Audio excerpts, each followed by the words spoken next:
Merhaba arkadaşlar, örgü kanalıma hoş geldiniz. Kız bebeklerimiz için güzel modelli ve kolay bir şort elbise yaptım. Bakın bu şekilde. Elbisemiz çok güzel ve çok kolay modelli arkadaşlar. Bakın. Hem de çok kullanışlı. Kız bebeklerimiz için güzel bir model. Ben bugün bu elbiseyi takım olarak yaptım. Bakın böyle çok güzel bir saç bandı var. Saç bandının yanında çok kolay ve güzel modelli bir bebek ayakkabısı var bakın. Bunları da tığ ile yaptım. Bugün bu şort elbiseyi de tığ ile yapıyoruz arkadaşlar. Siz de benim gibi böyle güzel takımlar yapmak isterseniz ben bu saç bandının ve ayakkabının videolarını YouTube kanalıma yükledim. Sizler için izlediğiniz bu videonun açıklama bölümüne ekliyorum. Siz izlediğiniz bu videonun açıklama bölümünde bulunan fiyonklu saç bandı ve tığ işi bebek ayakkabısı linkine tıklarsanız benim gibi güzel bir takım yapabilirsiniz. Biz bugün bu güzel modelli şort elbisemizi yapacağız arkadaşlar. Elbisenin örgüsüne yapacak olduğunuz bebeğinizin veya kız çocuğunuzun bel ölçüsüne göre zincir yaparak başlıyoruz. İlk önce bu külot bölümünü örüyoruz. Sonra bu etek bölümünü yapıyoruz. En son olarak da bu yaka bölümünü çalışmasını yaparak elbisemizin örgüsünü tamamlıyoruz. Arkadan askılı yaptım bakın. Şu şekilde 2 askı yaptım. Uçlarına düğmeyi diktim. Buralara da düğme biriti yaptım. Buna takarak kullanıyoruz. Arka görüntüsünü de görelim. Bakın arka görüntüsü de böyle arkadaşlar. Bu şort elbisenin örgüsünde iplik olarak ben bugün bu ipliği kullandım. Alize Baby Best markalı bir iplik. Anti peeling özellikli ve bambu karışımlı bir iplik arkadaşlar. 4 mevsim kullanılan bir iplik. Ben bugün bu renk ipliği kullanarak bu marka iplik ile yaptım. Siz istediğiniz marka iplik ve renkleri kullanarak bu örgünüzü yapabilirsiniz. Kullandığım iplik üzerinde 100 gram iplikte 240 metre yazıyor. Bu iplikten 2 yumak iplik kullandım arkadaşlar. Renk numarasını soran arkadaşlar olursa da 161. Tığ olarak da elimin sıklığına, ipliğin kalınlığına uygun olarak 3 milimlik tığ kullandım. 5 numara 3 milim tığ arkadaşlar. Kullandığınız iplik üzerinde kaç numara tığ kullanmanız gerektiği tavsiye edilmektedir. Siz de kullandığınız ipliğin kalınlığına uygun olarak istediğiniz numara tığları kullanabilirsiniz. Bu askılarına dikmek için de 2 adet düğmeye ihtiyacımız var. Başlamadan önce ölçülerini de size söyleyeyim, fikriniz olsun. Bel örgüsünün buradan ölçüyorum.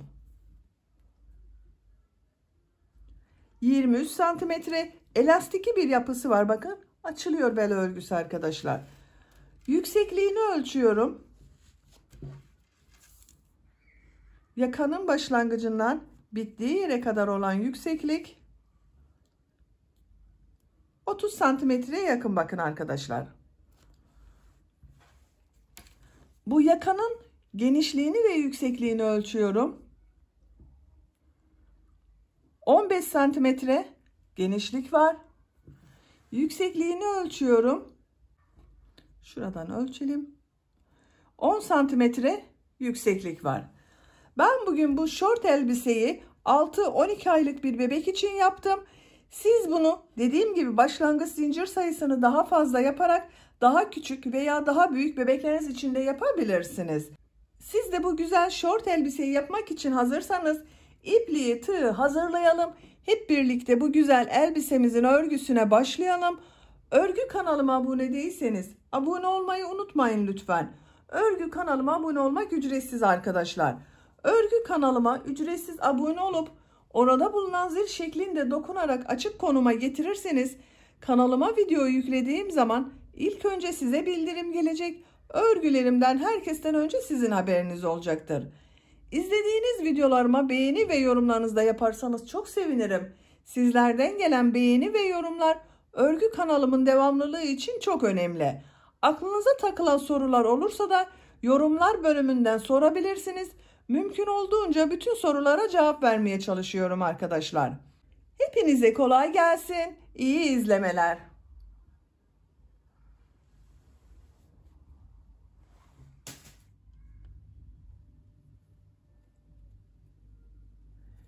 Örgüye bel örgüsü için zincir yaparak başlıyoruz.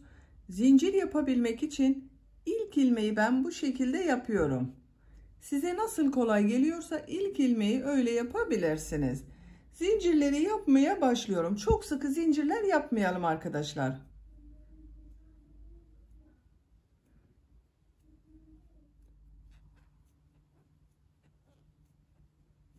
...90 zincir yaptım. Benim yapacağım ölçü için bu 90 zincir yeterli. Çok sıkı olmayan zincirler yaptım bakın arkadaşlar. Bu sırada bu zincirler üzerine trabzanlar yapacağız. Bu 90 zincirin kaç santimetre olduğunu ölçüyorum.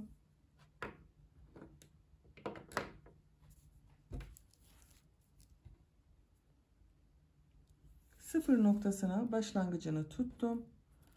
Ölçtüğüm zaman 39 santimetre zincir uzunluğu var. Siz bunu bebeğinizin beline göre ölçerek yaparsanız çok iyi olacaktır. Bel ölçüsüne göre yapıyoruz arkadaşlar başlangıcına. Ben bugün 6-12 aylık bebek için 90 zincir yaptım. 39 santimetre geldi. Siz daha küçük veya daha büyük bebekler için yapmak istiyorsanız da bebeğinizin bel ölçüsüne göre yaparsanız iyi olur. Eğer yapacak olduğunuz bebeğiniz yanınızda yoksa yeni doğanla 3 aylık bebek için 30-35 santimetre zincir yapmanız iyi olur. 3-6 aylık bebek için 33-37 santimetre zincir yaparsanız iyi olur arkadaşlar. 6-12 aylık bebek için de 35 ile 40 santimetre arası zincir iyi olur. 1-2 yaş arası bebekler için yapacaksanız da 37-43 santimetre arası ölçü iyi olacaktır. Bu size söylemiş olduklarım standart ölçü tablosu arkadaşlar. Ama sizin bebeğinizin kilosuna, gelişimine göre bu zincir sayısı daha az veya daha çok yapabilirsiniz. Trabzanlar yapacağımı söylemiştim. 3 zincirde dönüş için yapıyorum. 1, 2, 3.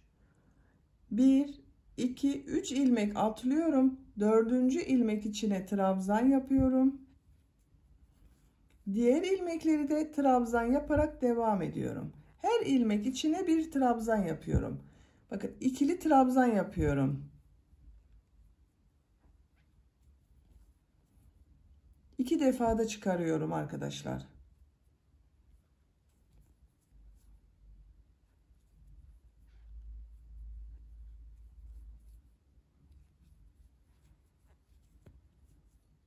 Zincirler üzerine trabzanlar yaparak devam edelim.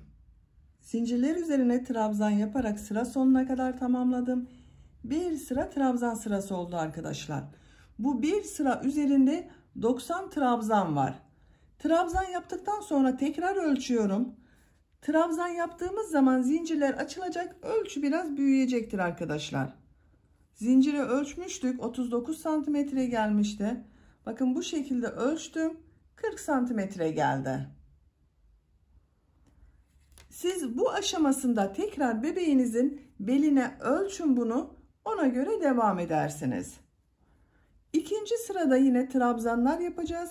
Trabzanları boşluktan alarak trabzan yapacağız.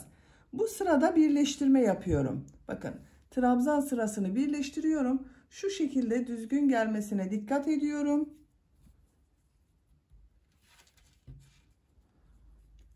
Bu son ilmek ile burada yaptığım bir ilmek var. Tığ takıyorum. İlmek kaydırması yaparak sırayı birleştiriyorum. Bakın sırayı birleştirdik. 2 zincir yapıyorum. Bir düz bir ters boşluklardan alarak trabzan yapacağız bu sırada. İlk trabzanı bakın düz taraftan boşluktan alıyorum. Trabzan yapıyorum. İkinci trabzanı ters taraftan boşluktan alıyorum. Trabzan yapıyorum. Düz taraftan boşluktan alıyorum, trabzan yapıyorum. Ters taraftan boşluktan alıyorum, trabzan yapıyorum.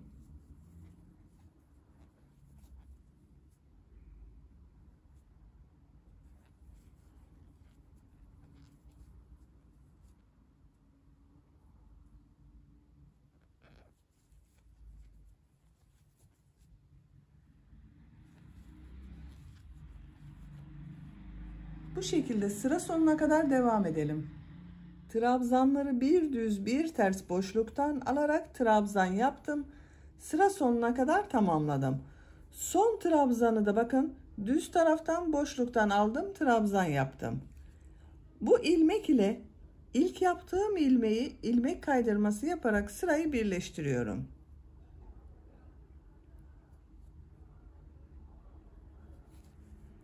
Sırayı birleştirdim bakın arkadaşlar. Görüntü olarak böyle oldu. Üçüncü sıraya geçmeden önce sıra başında bulunan bakın bu ipliği şu şekilde tığı takıyorum. İçeriye çekerek sırayı birleştiriyorum. İlk sırayı birleştiriyoruz. Bakın. Sırayı birleştirdik. Düzgün göründü. Bu iki zincir yaptığımızda ters tarafta görünen trabzan oldu. Düz taraftan trabzan yaptım. İlk trabzanı, son trabzanı bakın düz taraftan trabzan yaptım. İki zincir yaptığımda ters tarafta görünen trabzan oldu. Üçüncü sıradayız. Üçüncü sırada trabzanları nasıl görüyorsan o şekilde boşluktan alarak trabzan yapıyorum. İki zincir yapıyorum. İlk gördüğüm bakın düz taraftan görünüyor. Düz taraftan boşluktan alıp trabzan yapıyorum. Ters tarafta görünüyor. Ters taraftan trabzan yapıyorum. Düz görünüyor. Düz taraftan trabzan yapıyorum.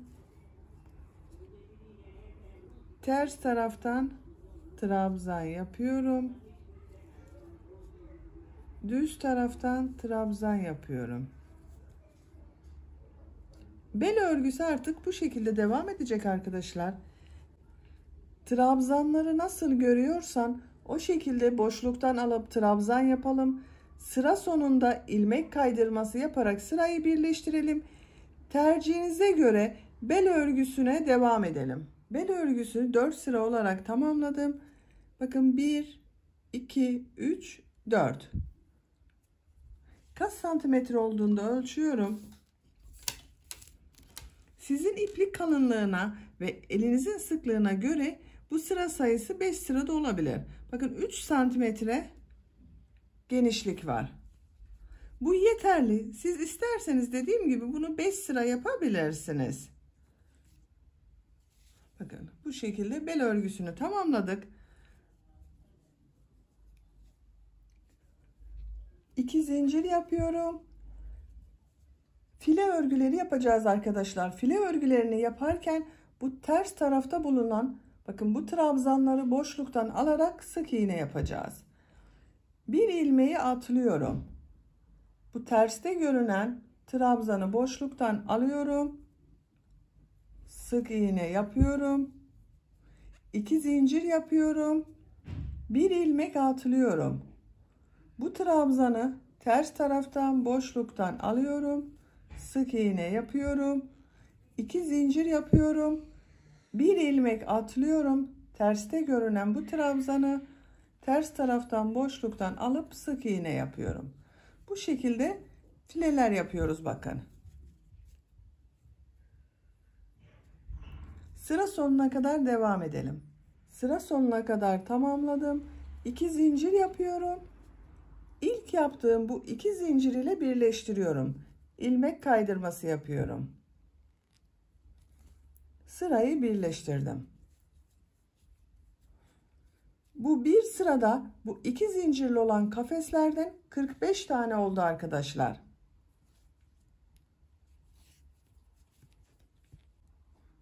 Bir zincir yapıyorum. Bu sırada yarım trabzanlar yapacağız. Yarım trabzanları bu şekilde yapıyorum bakın arkadaşlar. Tığın üzerine iplik alıyorum. Bu iki zincirin içine trabzan yapıyor gibi ilmek aldım. Bekletiyorum. İlmek alıyorum. Bir defada çıkarıyorum. Yarım trabzan oluyor. İkili yapmıyoruz. Birli trabzan yapıyoruz. Tığın üzerine iplik alıyorum. Trabzan yapıyor gibi çektim. İlmek alıyorum. Bir defada çekiyorum bakın. İki zincirin üzerine iki yarım trabzan yaptım.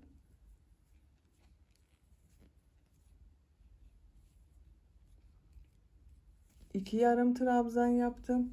Her iki zincirli boşluğa iki yarım trabzan yapıyoruz.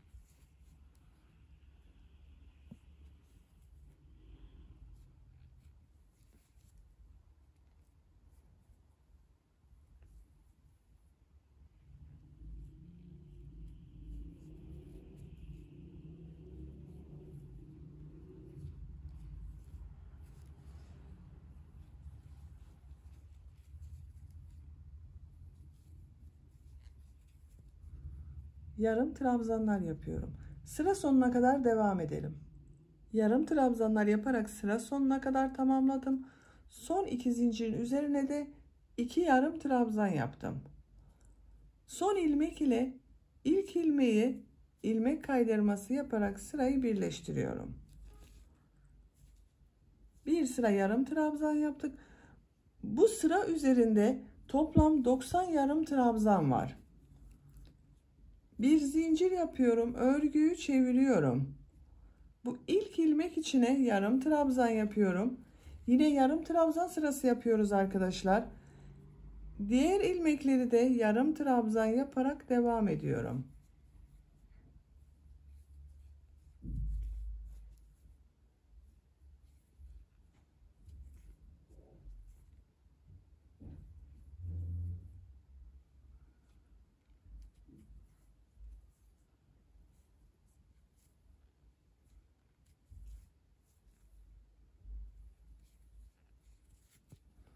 Bu şekilde. Sıra sonuna kadar devam edelim. Yarım trabzanlar yaparak sıra sonuna kadar tamamladım.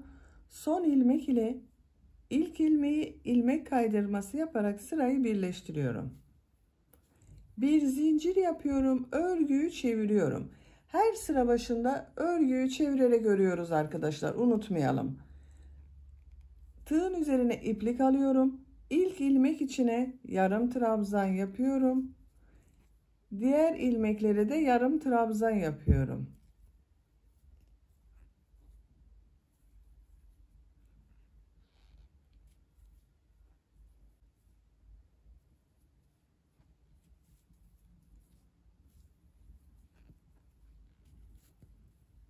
Bu şekilde yarım trabzanlar yapıyoruz.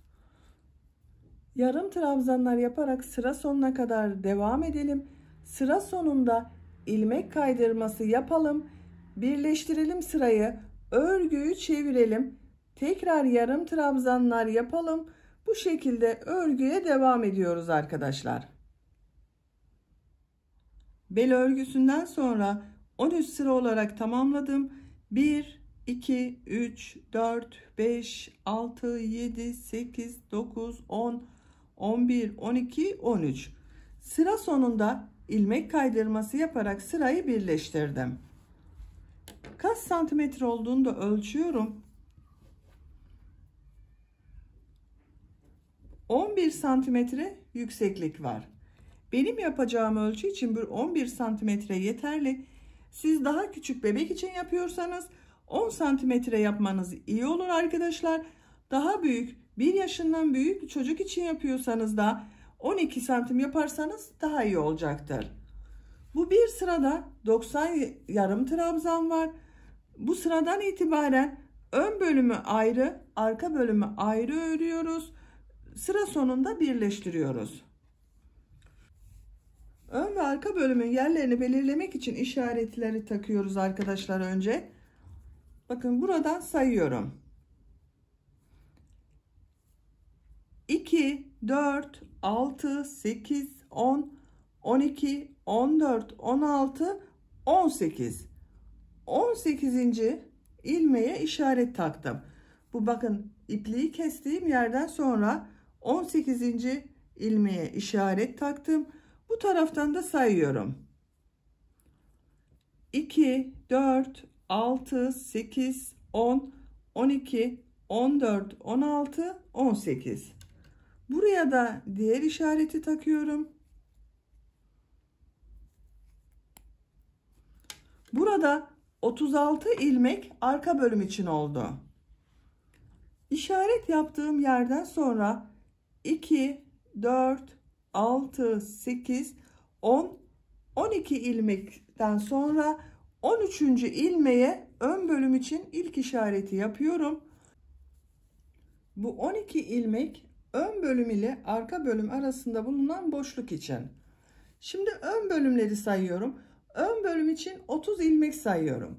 Bu işareti yaptığım yerden itibaren bakın bu da içinde.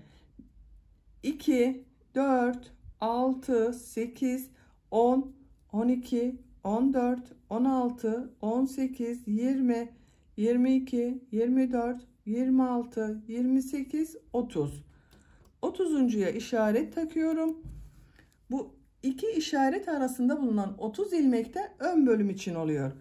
Diğer boşlukta kalan ilmekleri sayıyorum. 2, 4, 6, 8, 10, 12. Bakın eşit oldu. Şöyle tekrar bir kontrol edelim. Ön ve arka bölümleri işaretledik. Şimdi ön bölümü ve arka bölümü ayrı ayrı öreceğiz arkadaşlar. İlk önce arka bölümün örgüsünü yapalım. Örgünün geliş şekline bakıyorum. Bakın. Bu şekilde gelmişim. Burada örgüyü çevirmem gerekiyor. Bu iki yeşil işaret arası arka bölüm içinde. Bu ilk işaret yerinden bir ilmek yapıyorum.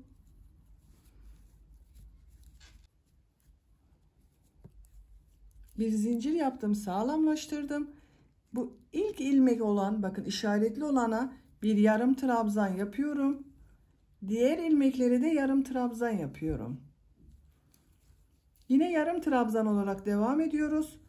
Toplam 36 yarım trabzan olacak arkadaşlar. Bu işarete kadar devam edelim.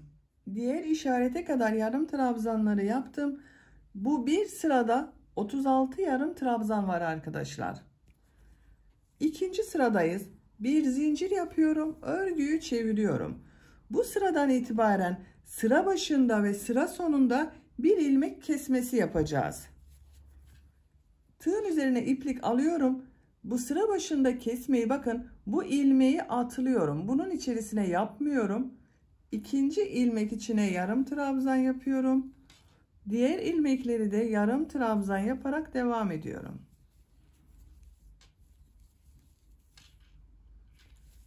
Sıra sonunda 2 ilmek kalasıya kadar devam edelim.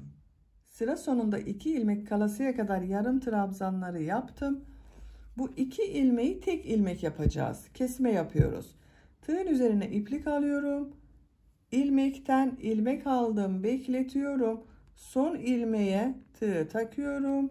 İlmek aldım, bekletiyorum. Tığın üzerinde 4 ilmek var. Hepsinin içerisinden bir defa da çekiyorum. Tek ilmek oldu bakın burada. Bir zincir yapıyorum, örgüyü çeviriyorum. Bu bir sırada 34 ilmek oldu arkadaşlar. Sıra başında ve sıra sonunda bir ilmek kesmesi yaptık. 34 ilmek var. Tığın üzerine iplik alıyorum. İlk ilmeği atlıyorum. İkinci ilmeğe yarım trabzan yapıyorum. Kesme yaptık burada. Diğer ilmeklere de yarım trabzan yapıyorum. Sıra sonunda 2 ilmek kalasıya kadar devam edelim. Yarım trabzanlar yaparak devam ettim. Sıra sonunda 2 ilmek kaldı. Burada kesme yapıyorum. Tığın üzerine iplik alıyorum. İlmek aldım. Son ilmeğe tığ taktım. İlmek aldım. Hepsinin içerisinden bir defa da çekiyorum. Bu sırada toplam 32 yarım trabzan var. Bir zincir yapıyorum. Örgüyü çeviriyorum. İlk ilmeği atlıyorum. İkinci ilmeğe yarım trabzan yapıyorum. Diğer ilmekleri de yarım trabzan yaparak devam ediyorum. Bu şekilde devam edecek örgü arkadaşlar. Sıra başında ve sıra sonunda birer ilmek kesmesi yaparak örgüye devam edelim. Sıra başında ve sıra sonunda birer ilmek kesmesi yaparak 14 ilmek kalasıya kadar ördüm arkadaşlar. Kaç sıra ördüğümü sayıyorum. Bakın bu işareti yaptığım yerden sonra 1, 2, 3, 4, 5, 6, 7, 8, 9, 10, 11, 12. 12. sıranın sonunda 2, 4, 6, 8, 10, 12, 14 ilmek kaldı. Bir sırada bu 14 ilmek ile örgü yapıyorum. Bir zincir yapıyorum. Örgüyü çeviriyorum. Artık kesme yapmıyorum. Bakın bu ilk ilmek içine yarım trabzan yapıyorum. Diğer ilmekleri de yarım trabzan yaparak devam ediyorum. Sıra sonuna kadar devam edelim. Sıra sonuna kadar yarım trabzanları yaptım. Bu sırada da yine 14 yarım trabzan var arkadaşlar. İpliği kesiyorum.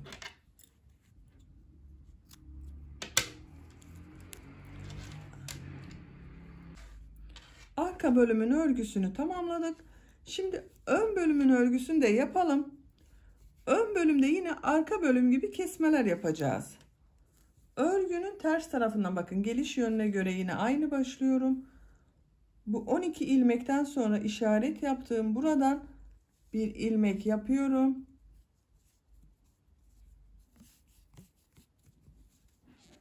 Bir zincir yaptım, sağlamlaştırdım. İlk ilmek içine yarım trabzan yapıyorum. Diğer ilmekle de yarım trabzan yaparak devam ediyorum. Bu iki işaret arasına 30 ilmek işaret yapmıştık. 30 ilmek yarım trabzan olasıya kadar devam edelim. Diğer işareti yaptığım yere kadar yarım trabzanları tamamladım. Sayıyorum. 2, 4, 6, 8, 10, 12, 14, 16, 18, 20, 22, 24, 26, 28, 30. Bir sırada 30 yarım trabzan var arkadaşlar. Bir zincir yapıyorum. Örgüyü çeviriyorum. Yine sıra başında ve sıra sonunda bir ilmek kesmesi yapacağız.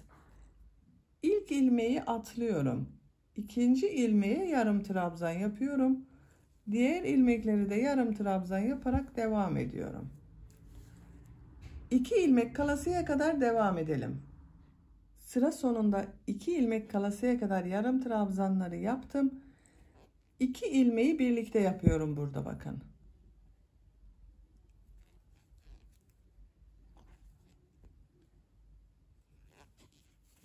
Tek ilmek yaptık. 2 ilmeği birlikte yaparak tek ilmek yaptık. Bir zincir yapıyorum. Örgüyü çeviriyorum. Bu bir sıra üzerinde 28 ilmek kaldı. Bir ilmek atlıyorum. İkinci ilmeğe yarım trabzan yapıyorum. Diğer ilmekleri de yarım trabzan yaparak devam ediyorum.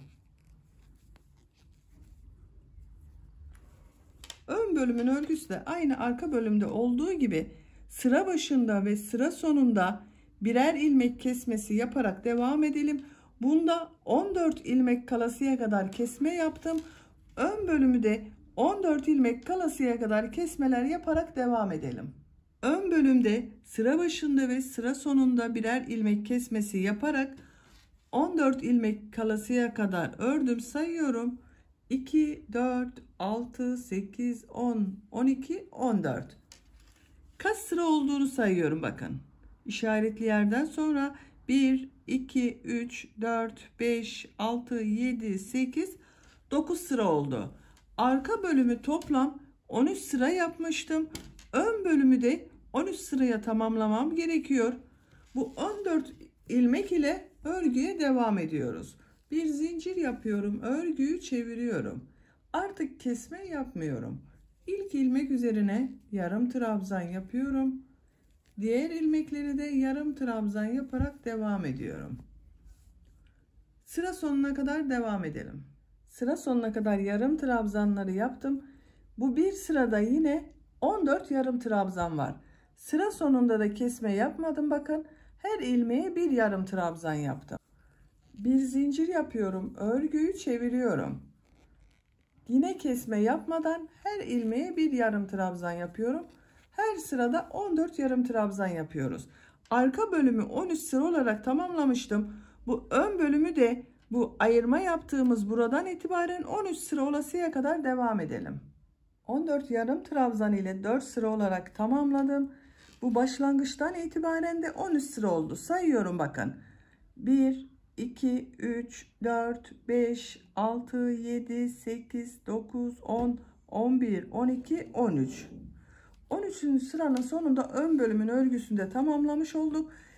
Şimdi ön bölüm ile arka bölümü birleştireceğiz. Örgünün ters tarafını çeviriyorum bakın. İlmek kaydırması olarak birleştireceğiz. Bu ilk ilmeğe bakın, arka bölümde bulunan ilk ilmeğe tığ takıyorum. Bu ilmeği içinden çekiyorum. Şu şekilde içinden çektim. Bir zincir yaptım, sağlamlaştırdım. Her ilmeği karşılıklı gelecek şekilde ilmek kaydırması yapıyorum. İlmeğe tığ takıyorum.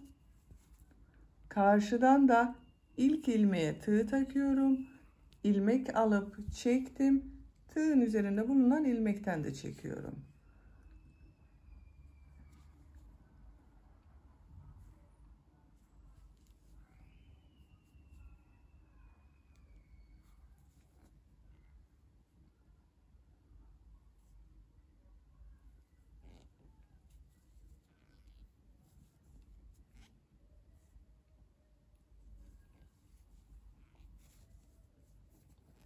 Bu şekilde devam ediyoruz.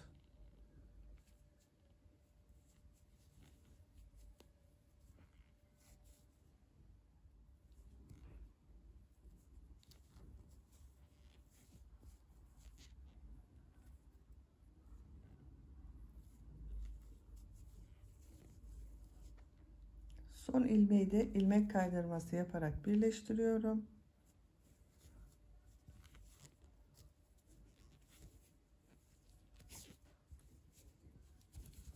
Bakın. Bu şekilde birleştirdik. Burası örgünün ters tarafı. Düz tarafı görüntüsü böyle oldu arkadaşlar.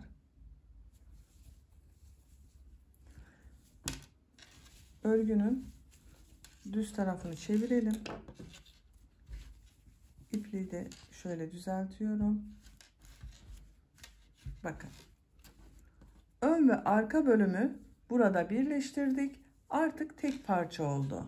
Şimdi bacak bölümünün çevresine bir düz bir ters örgüler yapacağız.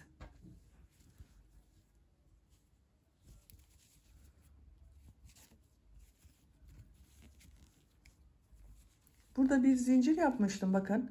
Bu ilmeğe yarım trabzan yapıyorum. Yarım trabzanlar yapıyoruz. Her sıraya bir yarım trabzan olacak şekilde yarım trabzan yapıyorum. Bakın bu sıralar var. Her sıraya bir yarım trabzan yapıyorum.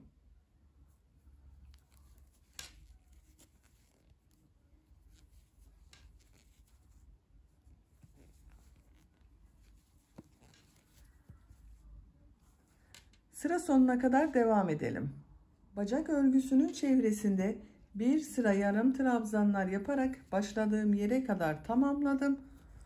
Son ilmek ile ilk ilmeğe ilmek kaydırması yaparak sırayı birleştiriyorum. Bakın arkadaşlar. Bu şekilde buradan başladım. Bacak çevresinde bir sıra yarım trabzan yaptım. Bacak çevresinde de bu bel örgüsünde yaptığım gibi bir düz bir ters yarım trabzanlar yapacağız. Bunu trabzan yapmıştım. Burada yarım trabzan yapıyorum. Bir zincir yapıyorum. İlk gördüğümü düz taraftan boşluktan alıyorum. Yarım trabzan yapıyorum. Ters yarım trabzan yapıyorum. Düz yarım trabzan yapıyorum. Ters yarım trabzan yapıyorum.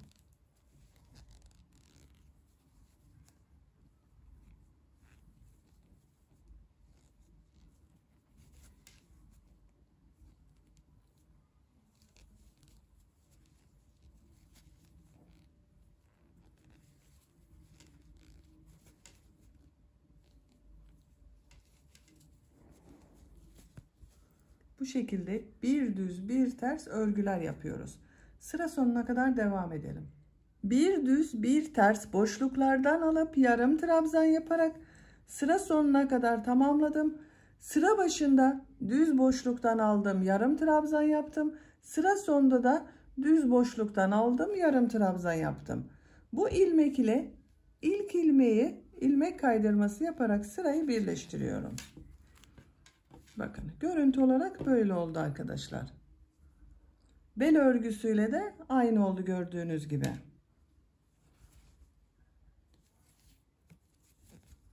Bir zincir yapıyorum. Bu sırada bu yarım trabzanları nasıl görüyorsan o yönde boşluktan alıp yarım trabzan yapacağız. Düz görünüyor. Düz taraftan boşluktan yarım trabzan yapıyorum. Ters görünüyor. Ters taraftan yarım trabzan yapıyorum. Düz taraftan yarım trabzan yapıyorum. Ters taraftan boşluktan alarak yarım trabzan yapıyorum. Bu sırada yarım trabzanları bir düz bir ters boşluklardan alıp yarım trabzan yaparak sıra sonuna kadar devam edelim. Yarım trabzanları nasıl görüyorsam o şekilde boşluktan alıp yarım trabzan yaparak sıra sonuna kadar tamamladım. Son ilmek ile ilk ilmeği ilmek kaydırması yaparak sırayı birleştiriyorum. 3 sıra yaptık. Bir sıra daha yarım trabzan sırası yapıyorum arkadaşlar. Siz isterseniz bu şekilde bırakabilirsiniz tercihinize göre. Bir zincir yapıyorum. Bu sırada yine trabzanları nasıl görüyorsan o şekilde boşluktan alarak yarım trabzan yapıyorum. Düz taraftan boşluktan alıyorum, yarım trabzan yapıyorum. Ters taraftan boşluktan alıyorum, yarım trabzan yapıyorum.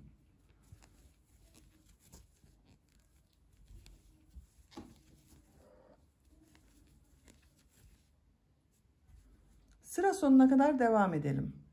Sıra sonuna kadar tamamladım. Son ilmek ile ilk ilmeği ilmek kaydırması yaparak sırayı birleştiriyorum. İpliği kesiyorum arkadaşlar.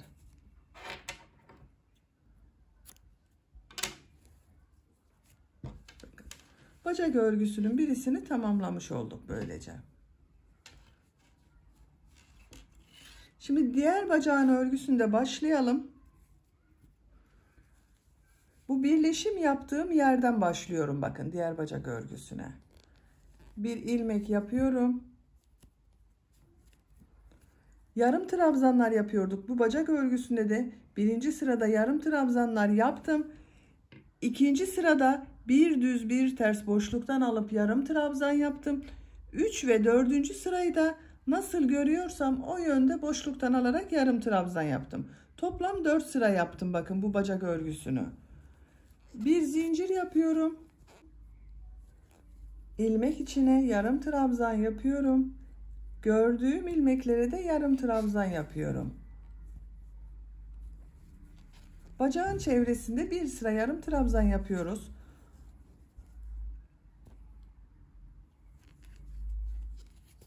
Bakın. Yarım trabzanlar yaparak sıra sonuna kadar devam edelim. Sıra sonunda ilmek kaydırması yapıp birleştirelim. Bir düz bir ters yarım trabzanlar yaparak bacağın örgüsüne devam edelim. Bu bacak örgüsünde ilk sırada kaç yarım trabzan ile yaptıysanız bu bacak örgüsünün de aynı olması gerekiyor arkadaşlar. Yoksa birisi dar birisi daha geniş durur. Bu bacağın örgüsünü diğer bacağı yaptığımız gibi sıraları tekrarlayarak tamamlayalım arkadaşlar. Diğer bacağın örgüsünü de aynı şekilde bakın tamamladım arkadaşlar. Görüntü olarak böyle oldu. Şimdi bu üzerine yapacak olduğumuz etek görünümünü yapacağız. Aynı renk ile devam ediyorum. Bakın burada bir ilmek atlayıp bir sık iğneyi yapmıştık. Bu atlama yaptığımız ilmekler üzerine model başlaması yapıyorum. Buradan bir ilmek oluşturuyorum.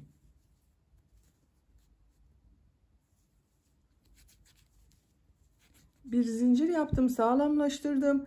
3 zincir yapıyorum. V şekilleri yapacağız. Tığın üzerine iplik alıyorum. Aynı ilmeğe trabzan yapıyorum.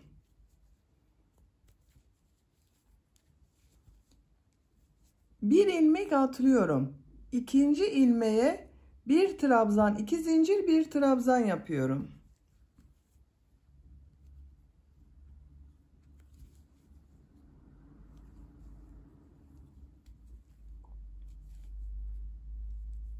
Bir ilmek atlıyorum. İkinci ilmeğe bir trabzan, iki zincir, bir trabzan yapıyorum.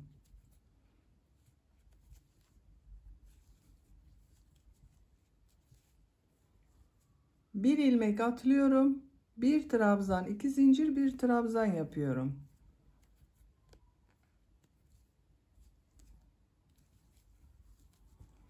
Bakın, V şekillerini bu düz taraftan aldığımız trabzanlar üzerine yapıyoruz. Ters taraftan yaptığımız trabzanları boş bırakıyoruz, atlıyoruz arkadaşlar. Sıra sonuna kadar V şekilleri yaparak devam edelim.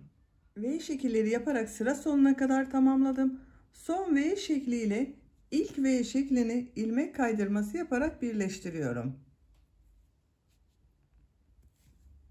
Sırayı birleştirdim bakın arkadaşlar. Görüntü olarak böyle oldu. Bu düz yaptığımız, bakın boşluktan alarak yaptığımız trabzanların üzerine V şekilleri yaptık bu sırada. İkinci sıradayız. İkinci sırada V şekillerinin içine 2 trabzan, 2 zincir, 2 trabzan yapıyorum. 3 zincir yapıyorum. V şeklinin içine bir trabzan yapıyorum. Bu 3 zincirde bir trabzan oluyor. 1, 2 oldu. 2 zincir, 2 trabzan yapıyorum.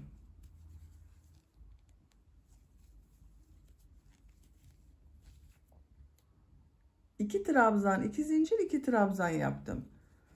Tığın üzerine iplik alıyorum. V şeklinin içine 2 trabzan, 2 zincir, 2 trabzan yapıyorum.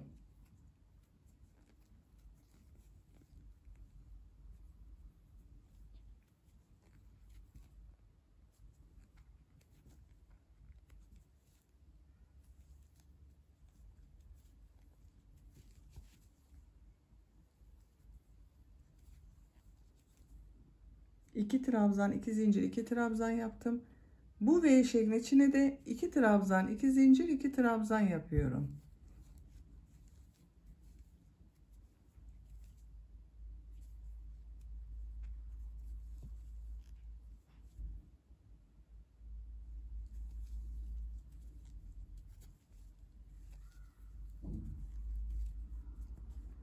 Bu şekilde oluyor.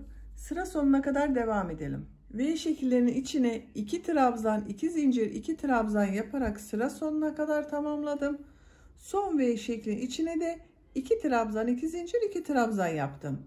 Bu model ile ilk yaptığım modeli ilmek kaydırması yaparak birleştiriyorum. Sırayı birleştirdim bakın arkadaşlar. Görüntüsü böyle oldu.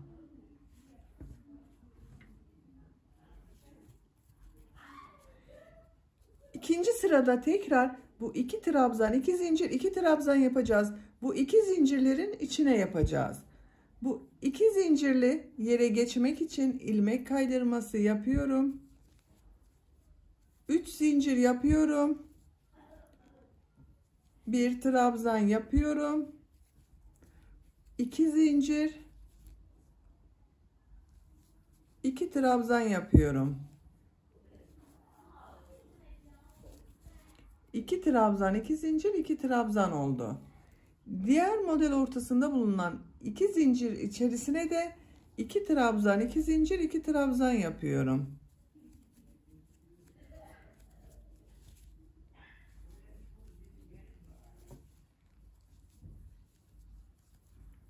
İki trabzan, 2 zincir, 2 trabzanı yaptım. Bu model içine de 2 trabzan, 2 zincir, 2 trabzan yapıyorum.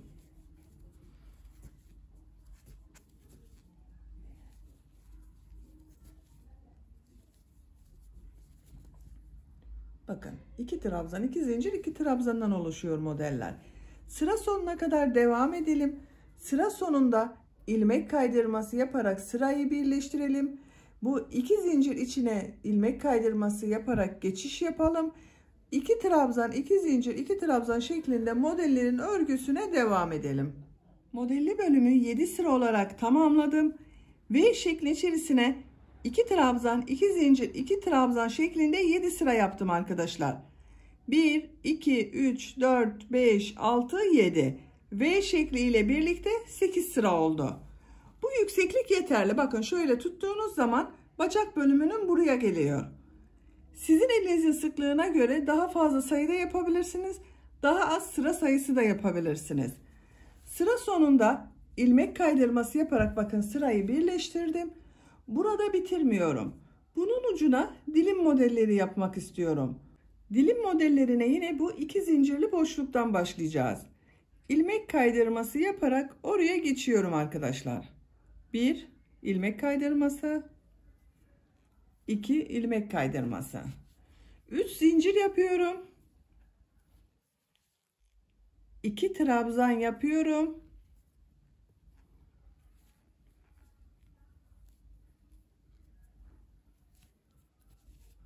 bu 3 zincir yaptığımda 1 trabzan, burada 3 trabzan oldu.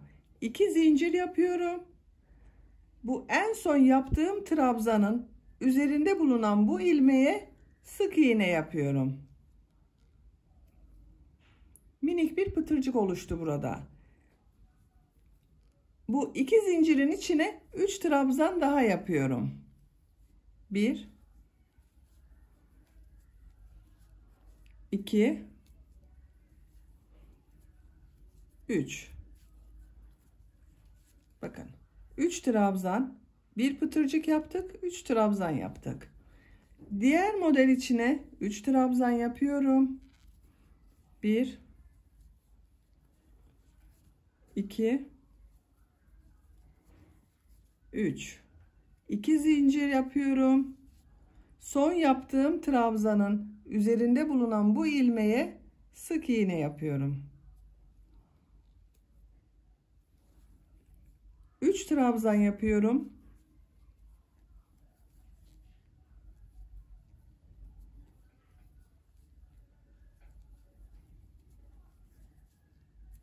İkinci modeli de tamamladım. Diğer model içine de 3 trabzan yapıyorum.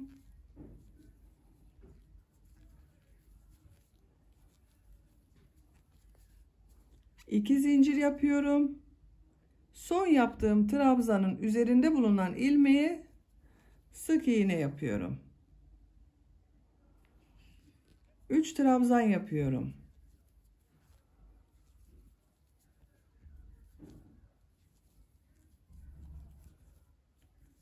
Diğer modele 3 trabzan yaparak devam ediyorum. Bakın bu şekilde dilim modelleri yapıyoruz. Sıra sonuna kadar devam edelim. Sıra sonuna kadar modelleri tamamladım. Son model ile ilk modeli ilmek kaydırması yaparak birleştiriyorum.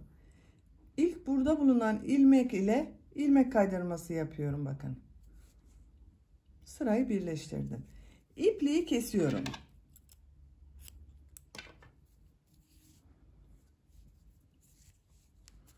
Böylece tamamlamış olduk arkadaşlar. Çok güzel oldu bakın gördüğünüz gibi.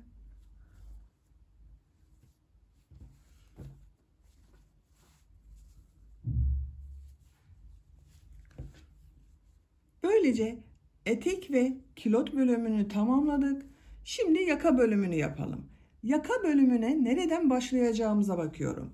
Şu şekilde ikiye katlıyorum bakın. Örgüyü ikiye katlıyorum. Orta noktayı bulacağız arkadaşlar. Orta noktaya bir işaret yapıyorum.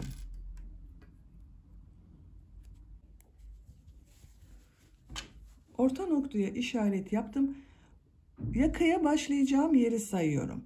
Yaka için bana 33 trabzan gerekiyor. Sayıyorum. Bakın bu ortada 33'ün geriye doğru sayıyorum. 16 trabzan sayıyorum. 2, 4, 6, 8, 10, 12, 14, 16. 16.'ya işaret yapıyorum. Bu işaretten sonra diğer tarafa da 16 trabzan sayıyorum. 2, 4, 6, 8, 10, 12, 14, 16. 16 trabzanı saydım. Tamamını sayalım bakın. 2, 4, 6, 8, 10, 12, 14, 16, 18, 20, 22, 24, 26, 28, 30, 32, 33. 33 ilmek ayarladık. Bu ilk işareti yaptığım yerden başlıyorum.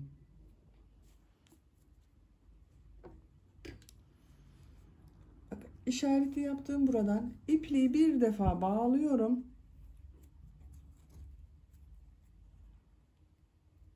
Bu trabzandan boşluktan alıyorum, bir ilmek yapıyorum, 3 zincir yapıyorum. İlk 7 trabzanı nasıl görüyorsam o şekilde boşluktan alarak trabzan yapıyorum. Ters tarafta görünüyor, ters taraftan boşluktan alıyorum, trabzan yapıyorum. Düz görünüyor, düz taraftan boşluktan alıyorum, trabzan yapıyorum. Ters tarafta görünüyor, ters taraftan boşluktan alıyorum, trabzan yapıyorum. Düz gördüm, düz taraftan boşluktan alıp trabzan yaptım. Ters taraftan boşluktan alıyorum, trabzan yapıyorum.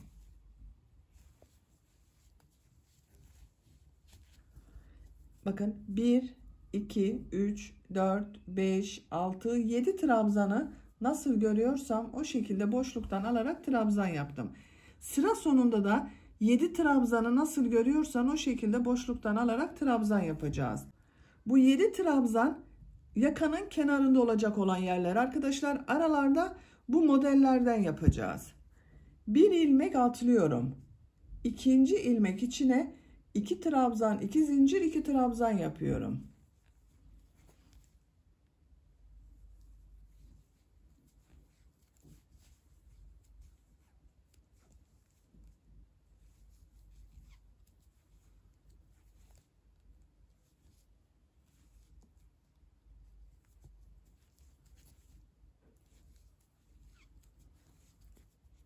İki trabzan, 2 zincir, 2 trabzanı yaptım.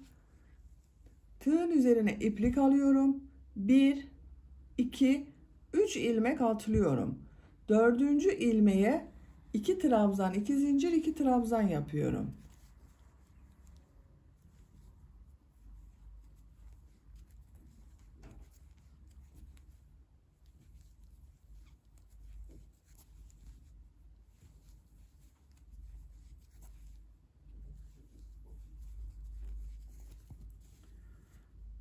Bir, iki, üç ilmek atladım. Dördüncü ilmeğe 2 trabzan, 2 zincir, 2 trabzan yaptım. 3 ilmek atlıyorum. 1, 2, 3. Bu ilmek içine 2 trabzan, 2 zincir, 2 trabzan yapıyorum. Tam orta nokta bakın. Orta noktaya model yapıyoruz.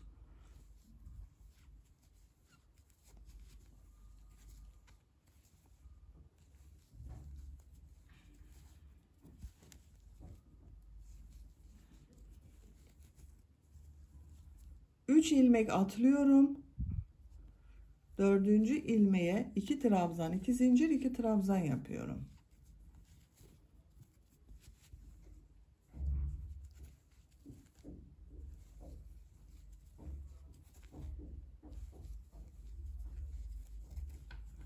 Üç ilmek atlıyorum. 1, 2, 3. Dördüncü ilmeğe 2 trabzan, 2 zincir, 2 trabzan yapıyorum.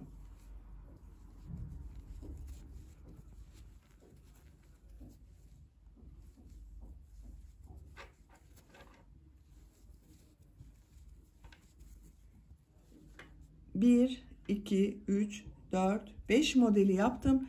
Buradan itibaren burada yaptığım, bakın nasıl görüyorsam o şekilde boşluklardan alarak trabzan yaptım. Onu yapacağız. Bu model ile bu bakın son yaptığım görüntü arasında bir ilmek atladım. Burada da bir ilmek atlıyorum. Bu ilmeği atlıyorum. Bu trabzanı boşluktan alıyorum. Trabzan yapıyorum. Ters tarafta görünüyor. Ters taraftan boşluktan alıyorum. Trabzan yapıyorum.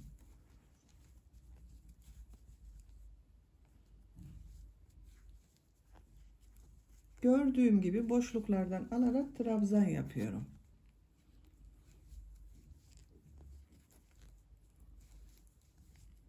Bakın. Son işaret yaptığım yere de boşluktan alarak trabzan yaptım. Burada da 1, 2, 3, 4, 5, 6, 7 trabzanı nasıl görüyorsan o şekilde boşluklardan alarak trabzan yaptım. Yakanın kurulumunu yaptık arkadaşlar. Artık bu şekilde devam edeceğiz. 3 zincir yapıyorum. Örgüyü çeviriyorum. İlk 7 trabzanı nasıl görüyorsam o yönde boşluktan alarak trabzan yapıyorum. Düz tarafta görünüyor. Düz taraftan boşluktan alıp trabzan yapıyorum. Ters tarafta görünüyor. Ters taraftan boşluktan alıp trabzan yapıyorum.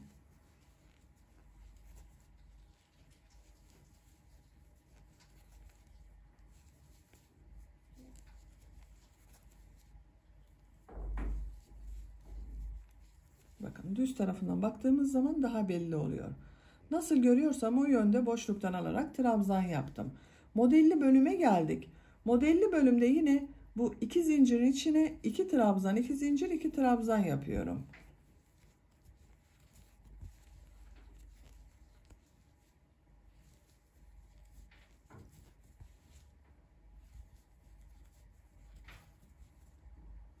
Diğer model içine de 2 trabzan, 2 zincir, 2 trabzan yapıyorum.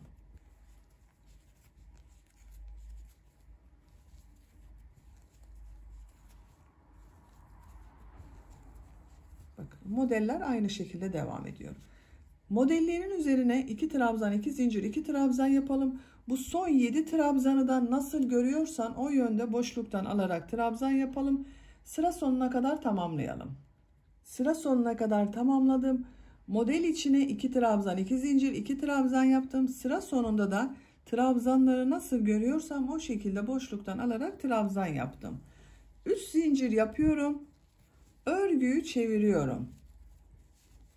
Bu trabzanları nasıl görüyorsam o şekilde boşluktan alarak trabzan yapıyorum. Ters tarafta görünüyor. Ters taraftan boşluktan alıyorum. Düz tarafta görünüyor. Düz taraftan boşluktan alıp trabzan yapıyorum.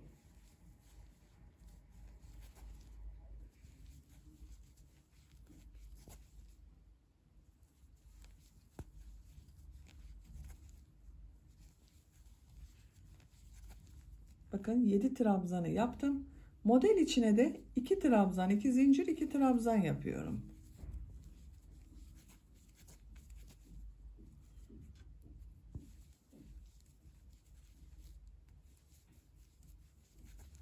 Diğer modeli de aynı şekilde 2 trabzan, 2 zincir, 2 trabzan olarak devam ediyorum.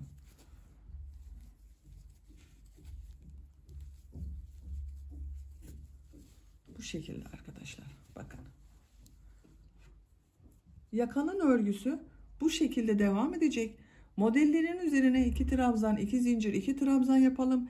Bu kenarda bulunan 7 trabzanı da nasıl görüyorsan o yönde boşluklardan alarak trabzan yapalım.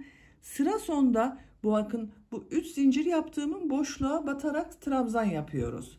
Yakanın örgüsüne devam edelim. Yaka örgüsünün modelli sıra olarak 9 sıra yaptım.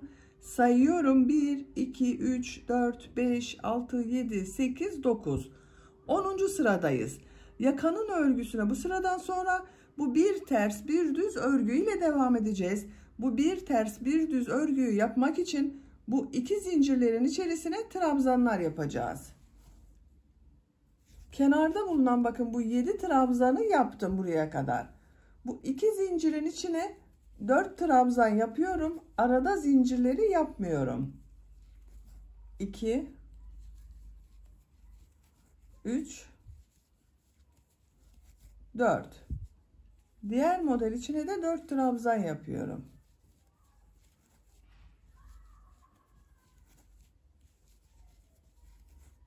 Buraya kadar devam edelim. Model ortasına 4'er trabzan yaparak son modele kadar yaptım. Son model içine 3 trabzan yaptım arkadaşlar. Bakın Yakaya başladığımız burada 33 ilmek ile başladık. 7 burada trabzanlar yaptık. 7 burada yaptık. 14. Arada 19 trabzan vardı. 19 ilmek vardı. Bu son sırada da 19 ilmek olması gerekiyor. 5 model var. Hepsine 4'er tane trabzan yapsam 20 olacak. Bir fazla olacak. Onun için bu son modelin içine 3 trabzan yaptım.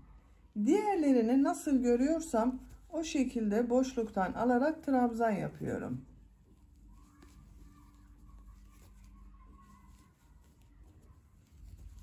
Çok sıkı yapmıyorum. Bakın bu bir düz bir ters örgüleri.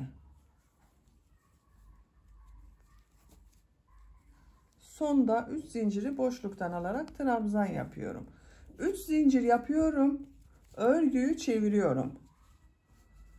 Bu sırada bir düz bir ters örgüler yapacağız. Bu kenarda yaptığımız bakın bu örgülerin ortasına da düğme için düğme bileti yapacağız arkadaşlar.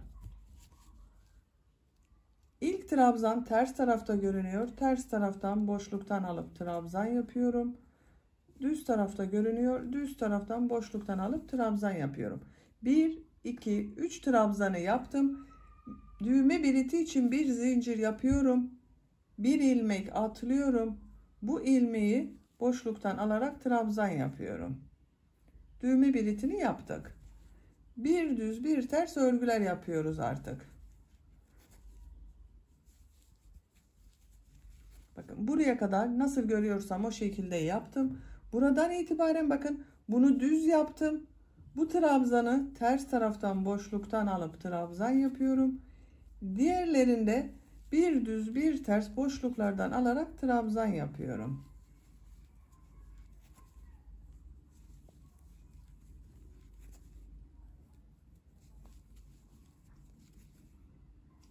Sıra sonunda 4 ilmek kalasıya kadar bir düz bir ters örgüler yaparak devam edelim. Sıra sonunda 4 trabzan kalasıya kadar bir düz bir ters örgüler yaptım bakın. Burada düğme bileti için bir zincir yapıyorum. Bir ilmek atlıyorum. Bu trabzanı boşluktan alarak trabzan yapıyorum. Bakın bunu da düz taraftan boşluktan alarak trabzan yaptım. Ters tarafta görünen trabzanı atladım. Düz tarafta görünen trabzan yaptım. Sıra sonunda yine 3 trabzan yapıyoruz bakın. 1, 2, 3. Bu sırada düğme biletinde yerlerini belirledik arkadaşlar. 3 zincir yapıyorum. Örgüyü çeviriyorum. Nasıl görüyorsam o şekilde boşluktan alarak trabzan yapıyorum. Ters taraftan boşluktan alıp trabzan yapıyorum. Bir zincir yaptığım yerdeyim. Bu bir zincirin içine bir trabzan yapıyorum. Diğerlerini nasıl görüyorsam o şekilde boşluklardan alarak trabzan yapıyorum.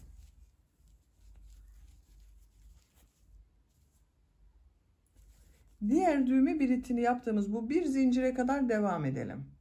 Trabzanları nasıl görüyorsam o şekilde boşluktan alıp trabzan yaparak bu bir zincirin olduğu yere kadar tamamladım.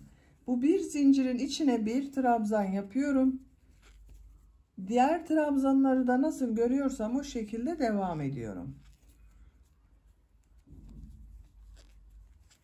Son trabzanda üst zincirin içine bir trabzan yapıyorum. Bitiriyorum arkadaşlar. Bir zincir yapıp ipliği kesiyorum burada.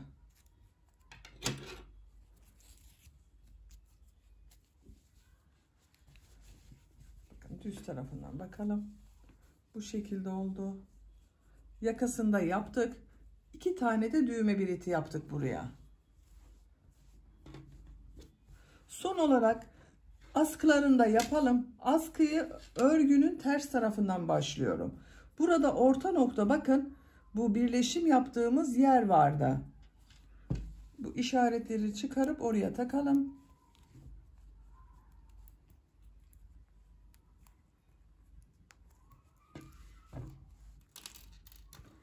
Bakın bu orta noktaya işareti takıyorum. Buradan sayıyorum. 1, 2, 3, 4 trabzan atlıyorum. Bu 5. trabzana askı için işaret takıyorum. 2 askı yapacağız. Bir askı buraya yapacağız. Bir askı buraya. Bu işaretten sonra bu tarafa da sayıyorum. 1, 2, 3, 4. Buna işaret yapıyorum.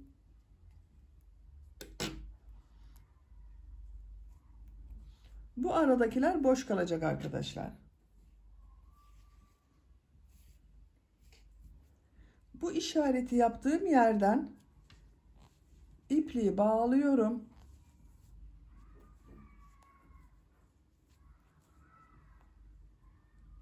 Bu trabzandan bir ilmek yapıyorum.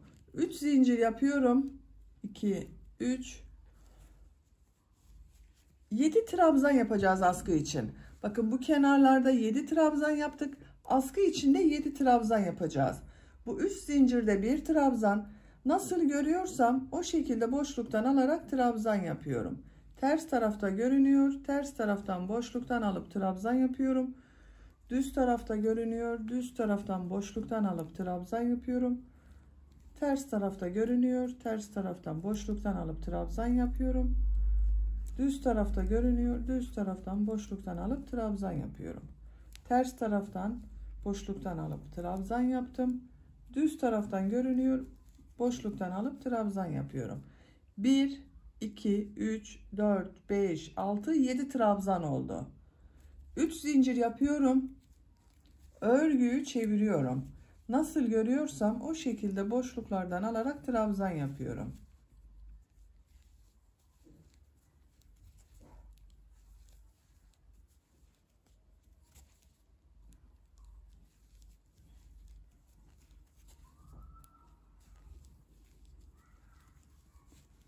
Sıra sonunda bakın başlarken 3 zincir yapmıştım. 3 zincirli boşluğa trabzan yapıyorum. 2, 4, 6, 7 trabzan oldu. 3 zincir yapıyorum. Örgüyü çeviriyorum. Nasıl görüyorsam o şekilde boşluklardan alarak trabzan yapıyorum.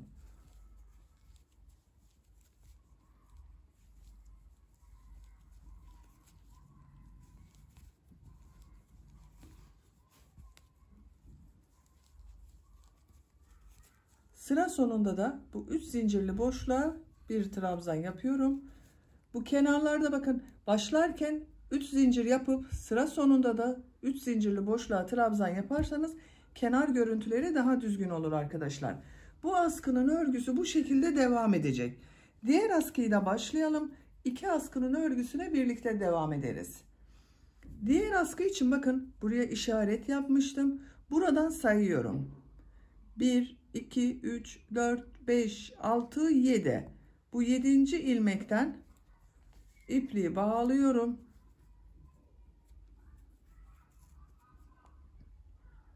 Bir ilmek yapıyorum. 3 zincir yapıyorum. Nasıl görüyorsam o şekilde boşluktan alarak trabzan yapıyorum.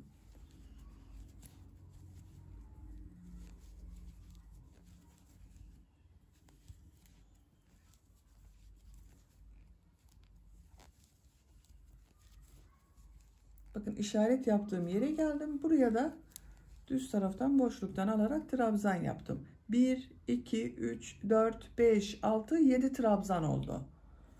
3 zincir yapıyorum. Örgüyü çeviriyorum. Gördüğüm gibi boşluktan alarak trabzan yapıyorum.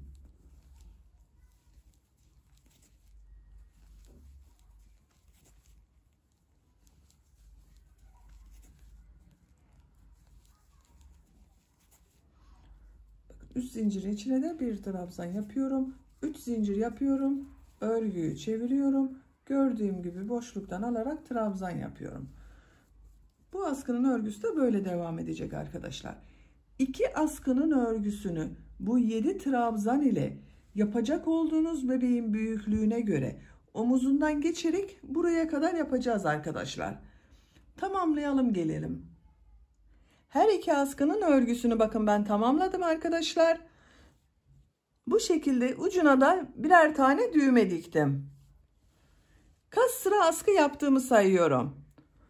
2, 4, 6, 8, 10, 12, 14, 16, 18, 20, 22, 24, 26, 28, 30, 32, 34, 36, 38, 40, 42 sıra yaptım. Santimetre olarak da ölçüyorum. Askıyı başladığımız yerden sıfır noktasına tutuyorum. 33 santimetre askı uzunluğu var. Ben bugün 6 aylık bir bebek için yapıyorum. 33 santimetrelik askı yaptım arkadaşlar. Siz bu askının uzunluğunu yapacak olduğunuz bebeğinizin boyuna göre yaparsanız iyi olacaktır. Bakın şuraya takıyorum bu şekilde. Bu yükseklik bebeğinizin bel ölçüsü ile omuzu arasında olan yükseklik olacak. Siz bunu bebeğinize göre ayarlama yapabilirsiniz. Böylece bu şort elbisemizin de örgüsünü tamamlamış olduk arkadaşlar. Çok güzel ve çok kullanışlı oldu bakın. Arka görüntüsünü de bakalım. Bakın arka görüntüsünü bu şekilde ben çapraz taktım. Siz isterseniz düz de takabilirsiniz. Bu düğmeyi dikmek için de bebeğin büyüklüğüne göre daha uca da yapabilirsiniz. Daha ileriye de yapabilirsiniz. Bebeğiniz büyüdükçe bunu ileriye veya geriye çekebilirsiniz. Ölçüsünü de size ölçüyorum. Bel örgüsünün buradan genişliğini ölçüyorum. 23 santimetre. Bakın esniyor arkadaşlar bel ölçüsü. Yüksekliğini ölçüyorum. Yakanın başlangıcından bitirdiğimiz yere kadar olan yükseklik 30 santimetre. Bu yakayı ölçmedik. Yakayı da genişliğini ve yüksekliğini ölçüyorum. 15 santimetre genişlik var.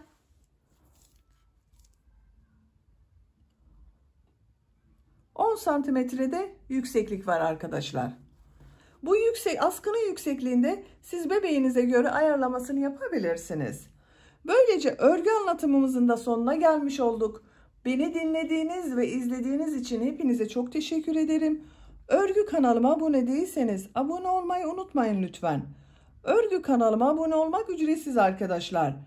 Örgü kanalıma ücretsiz abone olup beğeni ve yorumlarınızı yaparsanız çok sevinirim. Örgü kanalımın devamlılığı için sizlerden gelen beğeni ve yorumlar çok önemli arkadaşlar. Aklınıza takılan sorular olursa da yorumlar bölümünden sorabilirsiniz. Mümkün olduğunca bütün sorulara cevap vermeye çalışıyorum.